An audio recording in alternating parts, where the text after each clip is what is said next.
Everyone, आज के video में आज के सेशन में हम लोग आपको प्रोवाइड करने वाले हैं बीएसटीडी का सॉल्यूशन, एमसीक्यू का सॉल्यूशन। सबसे पहले पेपर का फीडबैक दे देते हैं। पेपर बहुत इजी आया था, जैसा उम्मीद किए थे हम लोग उसी तरीके से पेपर आया था। कल रात में हम लोग जो भी डिस्कशन किए थे, जो भी एमसीक्यू, जो भी एसएक्यू, जो भी लॉन्ग क्वेश्चन हम आपको डिस्क्लोज किए थे, देखिएगा मोस्टली वहीं से आया था। और हम एक पेपर रिलीज किए थे अपने तरफ से, बीएसटीडी फाइनल गोली। अगर आप देखिएगा अभी भी वो वीडियो यूट्यूब पे आप जाके देखिएगा, मोस्टली क्वेश्चन मेरे बताए हुए से ही आया था। मोस्टली मतलब अगर बोलेंगे 100% कॉमन था। जो भी क्लास में हम लोग किए, जो भी एक दो दिन पहले हम आपको बताए थे लाइव आके, मतलब यूट्यूब पे लाइव आके जो भी सजेशन दिए थे, देखिएगा पूरा चीज उसी से, पूरा क्वेश्चन उसी से आया था। तो अभी एक काम कर देते हैं, सबसे पहले हम लोग, अच्छा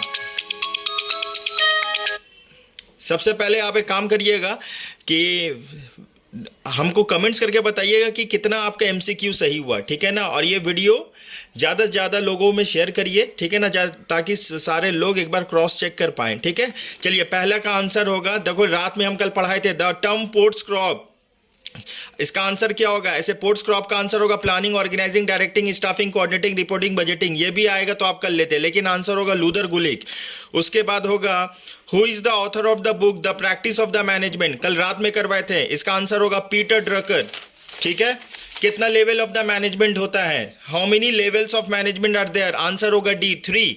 उसके बाद आते हैं 4 नंबर में, which of the following is not the function of the management? Answer होगा सी, ठीक है ना।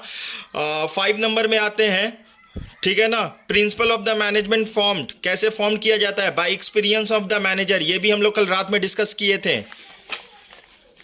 The first industrial policy was declared by the government in 1948। ये भी कल रात में हम लोग डिस्कस किए थे।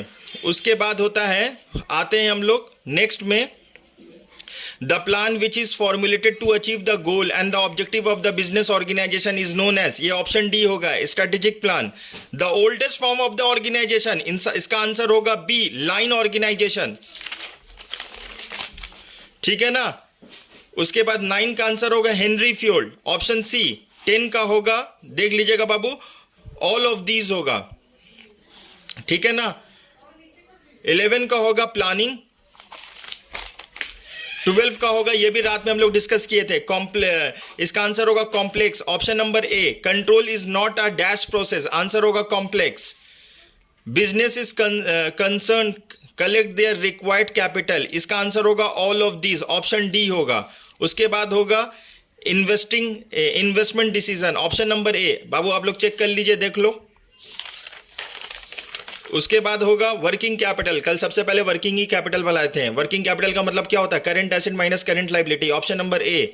आइए, इसका ऑप्शन नंबर डी होगा। सेंट्रल बैंक कौन होता है? Central bank of our country क्या है? आरबीआई या रिजर्व बैंक ऑफ इंडिया, ठीक है ना। उसके बाद ये भी हम बताए थे। उसके बाद ये भी कल रात में हम लोग डिस्कस किए थे, ठीक है ना। One of the instrument of the money market, answer होगा treasury bill.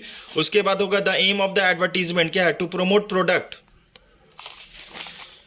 All of these होगा, ऑल ऑफ दीज होगा। ये भी कल रात में हम लोग डिस्कस किए थे। Dash is use in naming the branding of a product, सब ऑप्शन होगा, मतलब नेम भी हो सकता है, सिंबल भी हो सकता है। इसका आंसर होगा ऑल ऑफ दीज, ठीक है ना। यहाँ पे होगा होलसेलर, होलसेलर। फिर नेल बॉर्डन, इसको हम लोग कल डिस्कस किए थे, ये हम अपने टेस्ट में भी दिए थे। नेल बॉर्डन आंसर आएगा, इसका आंसर आएगा 5 मंथ,